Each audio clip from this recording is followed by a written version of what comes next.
দিন দিন মানে অ্যাডভান্টেজ মানে খুবই কমে যাচ্ছে। তারা হচ্ছে এটা নির্দিষ্ট পরিমাণে স্টাইপেন্ড দেয় চলাফেরার জন্য, বাট সিস্টেমটা এমন করে ফেলেছে যে এই স্টাইপেন্ডটা খাওয়া দাওয়া সব মিলিয়ে ইউনিভার্সিটি নিজেই আবার ব্যাক পেয়ে যাবে। প্রস্তুতি থেকে একটা ব্যাপার ক্লিয়ার হলো, এখানে বাংলাদেশে খানার যে ফর্মুলা সেটা ইউজ করতে হবে। যেমন প্রথমবার খাওয়ার পরে আবার সেই যে পরবর্তীতে আবার জয়েন দিতে হবে। আর আজকের ওয়েদারটাও খুবই দারুণ আছে, বেশি গেলে সমস্যা নাই। বাইরের সাইডে প্রচন্ড বৃষ্টি হচ্ছে, সো আশা করা যায় ব্যাপারটা খুবই ভালো যাবে আর কি। আসসালামু আলাইকুম, ঈদ মুবারক। আজ এক বিচিত্র ধারার ঈদ উদযাপন আপনাদের সামনে উপস্থাপন করার জন্য আজকের এই ভিডিওটা। ঘুম থেকে উঠে প্রস্তুত হয়ে ঈদের উদ্দেশ্যে রওনা দিয়েছি। হোস্টেলে তেমন কোনো ঈদের কোনো আমেজ তেমন বোঝা যাচ্ছে না, সারা শব্দ নাই, যেমন শূন্য শূন্য থাকে তেমনই আছে। এখনো তেমন কোনো আমেজ বোঝা যায় না, তো বাইরে গিয়ে দেখি কেমন। হোস্টেলে কোনো রকম ঈদের আভাস না পাওয়া গেলেও ক্যাম্পাসের একটু বাইরে এসে দেখলাম মানে প্রচুর পরিমাণে হালকা পাতলা ঈদের আমেজ পাওয়া যাচ্ছে। ইভেন অনেকগুলো বাংলাদেশি ভাইয়ের সাথে দেখা, সবাই যাচ্ছে। তো আমরা এখন যেই মসজিদে নামাজ পড়তে যাব এটা হচ্ছে এই অঞ্চলের সেন্ট্রাল মসজিদও বলা চলে, আলোস্তা অঞ্চলের সবচেয়ে বড় মসজিদের ভিতরে অন্যতম এটা। আর আমরা যেমন ঈদগাহে নামাজ পড়ি, এখানে মসজিদেই নামাজ হবে। আর মসজিদের নামটা হচ্ছে আল বুখারি মসজিদ। সো আমাদের ইউনিভার্সিটির নামেই, কারণ মানে আমাদের ইউনিভার্সিটির ফাউন্ডার যিনি হচ্ছে মসজিদটা এখানে স্থাপন করেছে। তো ইনফরমেশন জানতামই না। ইনফরমেশন জানতে হলে মানে একটু খোঁজ নিতে হয় আর কি। সো তো সবাই কি জানে আপনার অডিয়েন্সরা যে আপনি চ্যাট জিপিটি থেকে এই যে কোড নিয়ে তারপর আপনার বান্ধবীদের কোড মিলাইতে চান, এগুলো কি সবাই জানে? এটা এটা হচ্ছে খুবই একটা হেল্পফুল বিষয়। হ্যাঁ, হেল্পফুল একটা ব্যাপার। সো যারা হেল্পফুল তারা এমনটা করতে পারে। আমার ব্যাক সাইডে দেখতে পাচ্ছেন সেই আল বুখারি মসজিদ, যেটা হচ্ছে আলোস্তা অঞ্চলের, প্লাস আমাদের আশেপাশে যে অঞ্চল আছে এটা হচ্ছে সেন্ট্রাল মসজিদ, যেটাকে আপনারা জামে মসজিদ বলতে পারেন। সো এখানে হচ্ছে ঈদের জামাত অনুষ্ঠিত হবে। সো আমি আমার গন্তব্যে পৌঁছে গিয়েছি। সো এটা হচ্ছে আমার ক্যাম্পাসের সাথেই, একবারে ক্যাম্পাসের গেট থেকে বের হলে এই মসজিদটা। সো আমাকে অনেক বেশি প্রিপারেশন নেওয়া লাগে নাই, যে হচ্ছে একটু দূরে হলেও অনেক প্রিপেয়ার্ড হয়ে, যেমন আশেপাশে যদি আপনারা একটু দেখেন তাহলে সবাই দূর থেকে গাড়িতে করে আসছে। এদিকে যদি একটু দেখেন, সো এখনো মানুষ ওইভাবে এসে পৌঁছায় নাই। যদি সব মানুষ একবারে পৌঁছে যায় এখানে, তো আমি এখনো যেই জায়গাতে দাঁড়িয়ে আছি এই জায়গাটা ভরা। আর হচ্ছে মালয়েশিয়ারা বিশেষ করে ফটো তোলার ক্ষেত্রে খুবই ক্রেজি বলা চলে। মানে ওরা প্রচুর পরিমাণে ফটো তোলে, এখনো ব্যাক সাইডে অল্প কিছু মানুষ ফটো তুলছে। সো নামাজ শেষে এটা দেখবো। আর এখানে সবচেয়ে মজার ব্যাপার হলো ছেলে মেয়ে উভয়ই নামাজ পড়তে পারে। তো মেয়েদের জন্য হচ্ছে ফার্স্ট ফ্লোর, আর হচ্ছে ছেলেরা যেটা সেটা হচ্ছে সেকেন্ড ফ্লোরে। তো চলেন আমরা একটু মসজিদের ভিতরের পরিবেশটা দেখে আসি।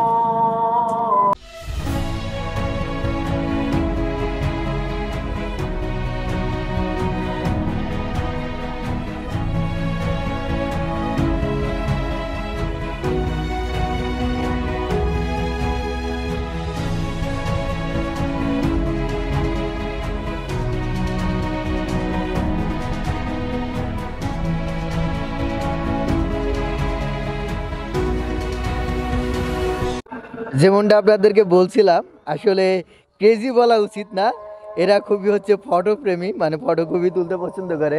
ওই সাইডে যদি দেখেন, এই সাইডে যদি দেখেন, সব সাইডে মানে ফার্স্ট হচ্ছে ফটো তোলা, দেন তারপরে হচ্ছে তাদের আদার কাজগুলা। যেমন জামে মসজিদ ঠিক তেমনই হচ্ছে মসজিদটার ডিজাইন খুবই আইকনিক, যেটা হচ্ছে সকলের কাছে প্রিয়। ইভেন বিশেষ করে হলিডেগুলোতে স্যাটারডে অ্যান্ড সানডে এই মসজিদে প্রচুর পরিমাণে পর্যটক আসে। ইভেন আমি যেই জায়গাতে দাঁড়িয়ে আছি এই জায়গাতে মানে মালয়েশিয়ানরা বিয়েটাও করে মসজিদে, আর তাদের যে ওয়েডিং ফটোশ্যুট আর কি সেগুলো হচ্ছে মসজিদে করতে তারা বেশি পছন্দ করে। সো স্যাটারডে অ্যান্ড সানডেতে এই জায়গাটা ভরে যায়। সবই হচ্ছে কাপলে আর কি, যারা নতুন নববিবাহিত দম্পতি তারা একদমই এই জায়গাটা সম্পূর্ণ ভরে যায়। সো মসজিদের যে ব্যাক সাইডের ফার্স্ট ফ্লোর, এটা সংরক্ষিত জায়গা, এটা হচ্ছে মেয়েদের জন্য ভিতরে জায়গা আছে। আর সেকেন্ড ফ্লোর যেটা হচ্ছে ছেলেদের, এদিকে হচ্ছে আবার বাঙালি ভাইরা অপেক্ষা করছে ব্যাক সাইডে নামাজে আসার জন্য। ভাই চলে আসেন। আমাদের ক্যাম্পাসে আমাদের যে অফিসিয়াল ঘোষণা দিয়েছে সেটা অনুযায়ী 8টা জামাত শুরু হওয়ার কথা। তো আপনারা যদি এখন টাইম দেখেন তাহলে এখন 8:35 বাজে, এখনো জামাত শুরু হয়নি। সের পিছনে কারণ হচ্ছে গতবার আমাদের যে এক্সাক্ট টাইমটা বলা হয়েছিল তারও লেটে স্টুডেন্টরা সবাই এখানে এসে পৌঁছেছিল, অনেকে জামাত মিস করছিল। সো এই জন্য এবার টাইমটা এমনভাবে বলেছে যেন সবাই লেট করলেও যেন অ্যাটলিস্ট জামাত পাই। তো এখন তো আধা ঘন্টার বেশি লেট হয়ে গেছে, আমার মনে হচ্ছে আরও একটু লেট হবে, যেমন 40 কিংবা 45 কিংবা 9টার দিকে হয়তো জামাত শুরু হতে পারে, কারণ এক্সাক্ট টাইমটা এখনো জানি না। তাই ফার্স্ট টাইম যখন আসছি তখন ব্যাক সাইড সবই ফাঁকা ছিল, এখন অনেক মানুষে ভরে গেছে। সো দেখা যাক জামাত কখন শুরু হয়।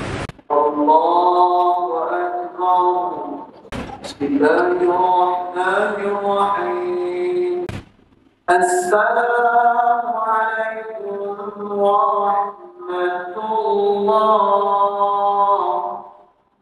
السلام عليكم ورحمة الله.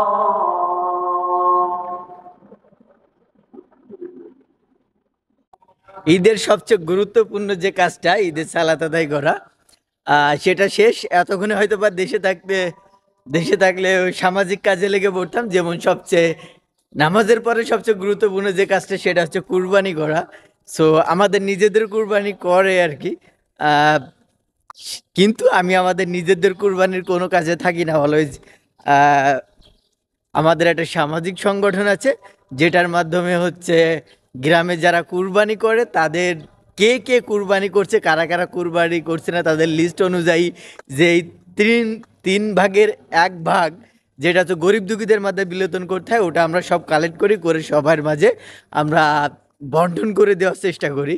সো এবার তো সেটা হচ্ছে না, লাস্ট 2 বছরই দেশে ছিলাম, ইভেন সেই কাজে মানে প্রত্যক্ষভাবে জড়িত ছিলাম। এবার আর সেটা সম্ভব হচ্ছে না। সো দেশের অনেক স্মৃতি মনে পড়ছে, বাট সেগুলো পরে এখন আমার নেক্সট যে পার্টটা হচ্ছে এটা একটা গুরুত্বপূর্ণ পার্ট, এটা মানে আনকমন আর কি, এটা আপনার কোথাও দেখবেন না। সো এখন নিয়ে যাব সেই জায়গাতে। সো আপনারা তাহলে বুঝতে পারবেন যে আসলে আনকমন জিনিসটা কি। নামাজের পরে সবচেয়ে গুরুত্বপূর্ণ যে জায়গার কথা বলছিলাম এটা হচ্ছে ফিমেল এমপিএস। এর এই সাইডে আছে আমাদের এখানে ওয়াশিং মেশিন আছে, যদি আপনাদের ওয়াশিং মেশিনের দিকে নিয়ে যাই, এই সাইডে ওয়াশিং মেশিনের জায়গা আছে, কাপড় চোপড় এগুলো সব ক্লিন করার জন্য। আর ভিতরে হচ্ছে ইনডোর গেমের ব্যবস্থা আছে। আর এই সাইডে হচ্ছে আমাদের খাওয়া দাওয়া ডাইনিং যেটাকে বলে। সো বাসায় থাকলে যেমন ঈদে যাওয়ার আগে আমাদের কোনো মিষ্টি জাতীয় কোনো কিছু খেয়ে যাওয়া, সেটা তো এখানে সম্ভব নাই। সো এখানে আমাদের ইউনিভার্সিটি থেকে প্রত্যেকটা স্টুডেন্টের জন্য হচ্ছে খাবারের ব্যবস্থা করে রেখেছে। সো এখন আমরা দেখব কি কি খাবার এখানে তারা আমাদের ডিস্ট্রিবিউট করছে আর কি। সো লাস্ট গত ঈদ উল ফিতরে যে খাবারটা দিয়েছিল এটা আমি এক কথায় বলবো আর কি, মানে জঘন্য ছিল আর কি, মানে জঘন্যই বলতে হয়, কারণ খুবই বিশ্রী লাগছিল আমার কাছে। আমি জানি না এবার কেমন লাগতো। সো দেখি কি কি খাবার তারা নিয়ে আসছে।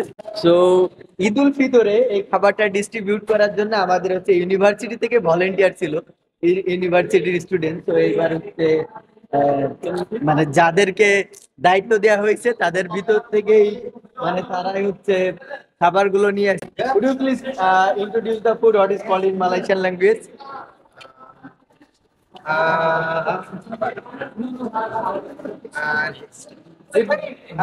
Beef, is it beef? Gulai daging. Oh, this is daging. ডাগিং, এটা গরুর গোশই আর কি, মেবি গরুর গোশকে ডাগিং বলে। আর রুটি আছে সাথে, এটাকে মেবি হট ডগ বলে, আমি জানি না। অনেক আগে নাম শুনেছি কিছু কিছু মানে খুবই মডার্ন, যারা খুবই মডার্ন সাজার চেষ্টা করতো তারা বলতো হট ডগ খেয়েছি এটা সেটা, বাট এগুলো খুবই জঘন্য পরিমাণের জিনিস। এটা যদি আমি ইতিপূর্বে মানে ইন্টারেস্টেড হয়ে কয়েকবার কিনেছি, বাট টেস্টটা খুবই জঘন্য ছিল। সো সাথে আছে ড্রিঙ্কস, তো আমি ড্রিঙ্কসটাকে দেখাই দিন, পরে পরবর্তীতে আবার ওটা নিব।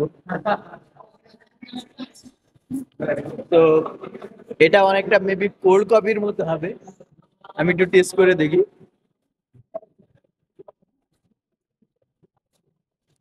এটার সাথে বুঝতে পারছি যে এবারের খাবারটা হয়তো বা খুবই জঘন্য হতে যাচ্ছে। আর এই খাবারটা নেওয়ার জন্য হচ্ছে সিরিয়াল মেনটেন করা হচ্ছে ম্যান্ডেটরি। ঈদ উল ফিতরে এই জায়গাটা খুবই সুন্দরভাবে ডেকোরেট করা ছিল, ইভেন ছবি তোলার জন্য একটা নির্দিষ্ট কর্নার ছিল। তো ঈদ উল ফিতরে আমাকে হচ্ছে এখানে ফটোগ্রাফি আর ভিডিওগ্রাফির জন্য হায়ার করছিল অথরিটি। তো আমি ভাবছিলাম এইবার আমাকে আর হায়ার করেনি। তো এখন কারণটা বুঝতে পারলাম, কারণ এবার হচ্ছে কোনো ইউনিভার্সিটির স্টুডেন্ট এই জায়গাটা হ্যান্ডেল করছে না, ইভেন ইউনিভার্সিটি অথরিটির কেউ নাই, থার্ড পার্টি কাউকে হায়ার করে এই জায়গাটা সবকিছু পরিচালনা করা হচ্ছে। সো গতবারের তুলনায় এবারে খাবার মান আরো খুবই বাজে হবে বোঝা যাচ্ছে। জাস্ট সকালের নাস্তা হিসেবে দুইটা ব্রেড আছে, দেন ডাগিং, যেটাকে বিফ বলতে পারি আর কি, মানে গরুর মাংস। তো এটা খুবই একটা ফালতু কিছু হতে যাচ্ছে, আমি এটা কনফার্ম জানি। এখন টেস্ট করে দেখতে হবে, আমি ফার্স্ট ডাগিংটা টেস্ট করে দেখি।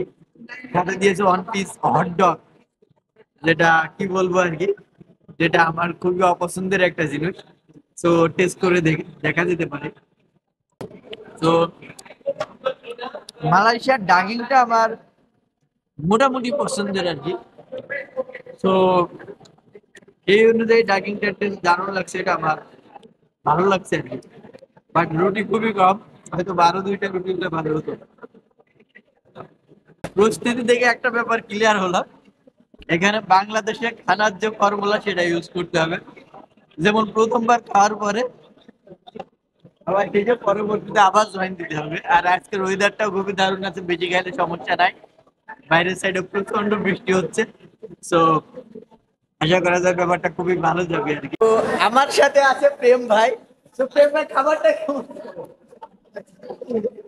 এই যে, ও বলছে, তো খাবারটা কেমন ছিল? খাবার তো অসাম ছিল, বাট কোয়ান্টিটিটা অনেক কম ছিল। পরিমাণে খুবই কম, পর্যাপ্ত না, মাত্র 2টা রুটি। খাবার নিয়ে এই নাস্তা নিয়ে অপিনিয়ন কি?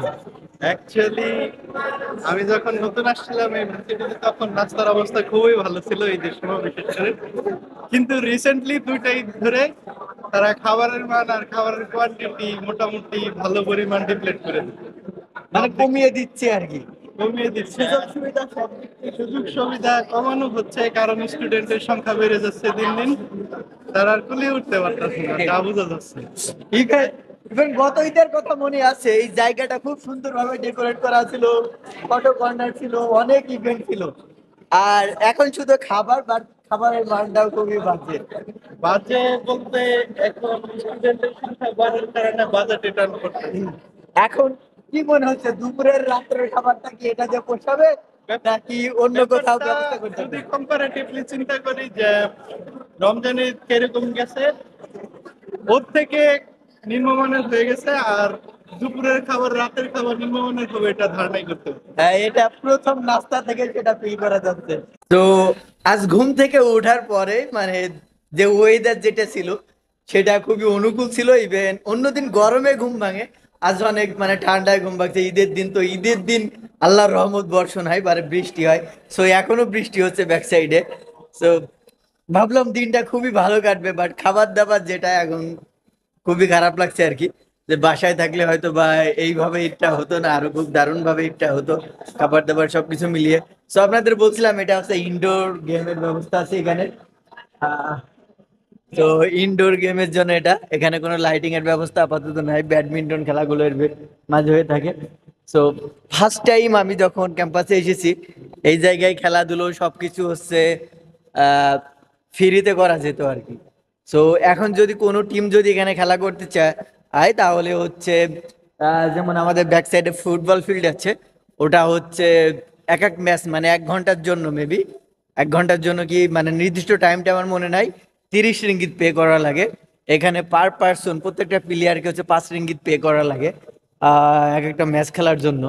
সো দিন দিন মানে অ্যাডভান্টেজ মানে খুবই কমে যাচ্ছে। তারা হচ্ছে এটা নির্দিষ্ট পরিমাণ স্টাইপেন্ড দেয় চলাফেরার জন্য, বাট সিস্টেমটা এমন করে ফেলেছে যে এই স্টাইপেন্ডটা খাওয়া দাওয়া সব মিলিয়ে ইউনিভার্সিটি নিজেই আবার ব্যাক পেয়ে যাবে। মানে এমন একটা সিস্টেম করে ফেলেছে, যেমন নিজস্ব ক্যান্টিন আছে, ক্যান্টিনের খাবার মান দেন খেলাধুলা যা কিছুতে যাবে আবার ইউনিভার্সিটিকেই পে করা লাগবে। বৃষ্টি শুরু হয়ে গেছে, ছাতার ভিতরে আমাদের খাওয়া শেষ, আমরা এখন রুমে ব্যাক যাচ্ছি। বাট অনেকে বৃষ্টিতে ভিজতে ভিজতে হচ্ছে খাইতে যাচ্ছে। তোরা খাইতে গেলে ফিল করতে পারবে যে আমরা কি এই বৃষ্টিতে ভিজে কি খাইতে আসলাম। বৃষ্টিতে আমি নিজেও কিছুটা ভিজে গেছি, অবশেষে হোস্টেলে পৌঁছে গেলাম। সো আমার ঈদের দিনের সকাল প্রায় শেষ আর কি। তো বাসার কিছু স্মৃতি এখন মনে পড়ছে ঈদের দিন সকাল থেকে নিয়ে। যেমন সকালবেলা হচ্ছে গোসল করার সময় যেমন নতুন সাবান দেন নতুন শ্যাম্পু এগুলো ইউজ করা হতো, করে হচ্ছে নতুন কাপড় চোপড় পোশাক পরার পরে নেক্সট যেটা স্টেপ ছিল সেটা হচ্ছে আশেপাশে আঙ্কেল বড় কেউ আছে তাদের বাসায় চলে যাও, আগে ঈদ সালামিটাও জোগাড় করতে হবে আর কি। বাট এখন ঈদ সালামি নাই, ইভেন লাস্ট যে কয় বছর ছিলাম আর কি। সো মানে একটু বড় হওয়ার পরে ঈদ সালামির পরিমাণটা খুবই কমে গেছে। যেমন ছোটোবেলায় হচ্ছে আমার বড় চাচার, আপনারা জানি না, বেডের সাথে নিচে হচ্ছে একটা ড্রয়ার মতো থাকতো আর কি। এটাকে হচ্ছে চাষার ভাষায় আর কি সেই সময় এটাকে মাইপোষ বলতো। সো এটা একটা বড় একটা কি থাকতো, ওই কি দিয়ে ওটা খুলতো। তো সে চাচা ওটা খুলে মানে চাচাও রেডি থাকতো যে সবাই আসবে এখন, সবাইকে টাকা দিতে হবে, সেই অনুযায়ী চাচা আগে থেকেই রেডি থাকতো। দেন আমরা যাওয়ার পরে সেই সময় 5 টাকা 10 টাকা, বাট এটা খুবই আমাদের কাছে খুবই গুরুত্বপূর্ণ ছিল 5 টাকা 10 টাকা। সো এইভাবে সবার কাছ থেকে টাকা কালেক্ট করতাম। বাট বড় হওয়ার সাথে সাথে সেই আনন্দগুলো একদমই নাই। দেন বাইরে আসার পরে যে পরিবারের সাথে যে আনন্দের যে ব্যাপারটা, যেমন ঈদে যাওয়ার আগে আমরা 7 ভাই, সো 7 ভাই হচ্ছে একসাথে একটা গ্রুপ ফটো তুলতাম প্রত্যেকটা ঈদে। লাস্টে 2 ঈদ, এটা সহ 2 ঈদ, সেই গ্রুপ ফটোটা খুবই মিস করছি, আর তুলতে পারি নাই। দেন ঈদের পরে খাওয়া দাওয়ার কথা তো বললামই, সেটা খুবই মিস করছি। আর ক্যাম্পাসটা আমার খুবই প্রিয়, নিজের ক্যাম্পাস সেই হিসেবে খুবই প্রিয়। বাট এখন ক্যাম্পাসটা আমার কাছে কিছু কিছু ব্যাপার খুবই বিরক্তিকর লাগছে আর কি। তার ভিতরে আপনাদেরকে তো কিছু ব্যাপার দেখালামই, খাবার দাবার মান এটা সেটা। দেন আর একটা গুরুত্বপূর্ণ ব্যাপার, যেমন সব কিছু তো পে করা লাগছে। ইভেন আমাদের যে ওয়াশিং মেশিনটা দেখলাম আর কি, ওখানে এটা হচ্ছে পে করা লাগে আপনার কাপড় ক্লিন করার জন্য, এবং সেটা ড্রাই করার জন্য হচ্ছে ক্লিন করা লাগে। তো এই হচ্ছে টোটাল ব্যাপার। বৃষ্টিতে ভিজতে ভিজতে আমার রুমের সামনে চলে আসলাম। আমার রুম নাম্বার ক্যাম্পাসের 4th ফ্লোরে আমার রুম, আর রুম নাম্বার হচ্ছে 3, 4th ফ্লোর রুম নাম্বার 3। আমার এই সাইডে যেটা আছে এই জায়গাটা আমি মানে কিভাবে আপনাদেরকে এক্সপ্লেন করি, এই জায়গাটা অনেকটা এসির হাওয়ার মতো। আমি যখন গোসল করে ওয়াশরুম থেকে বের হই তখন আমি এখানে এসে দাঁড়াই, এমনিতেই চুলটা শুকিয়ে যায়, মানে খুবই প্রচণ্ড হারে বাতাস বয় এখানে। সো এই ছিল আমার ঈদের দিন আর কি, বিশেষ করে সকালের ব্যাপারটা। আর দুপুর রাত আছে, বাট এতক্ষণ পর্যন্ত যাব না, আর সেই পর্যন্ত আমি ঘুমাবো আর কি। দেন তারপরে দুপুরের খাবার খাইতে যাব। সো সবাইকে আবারও ঈদ মোবারক, দেখা হবে নতুন কোনো একটা ভিডিও। সে পর্যন্ত ভালো থাকবেন, আল্লাহ হাফেজ।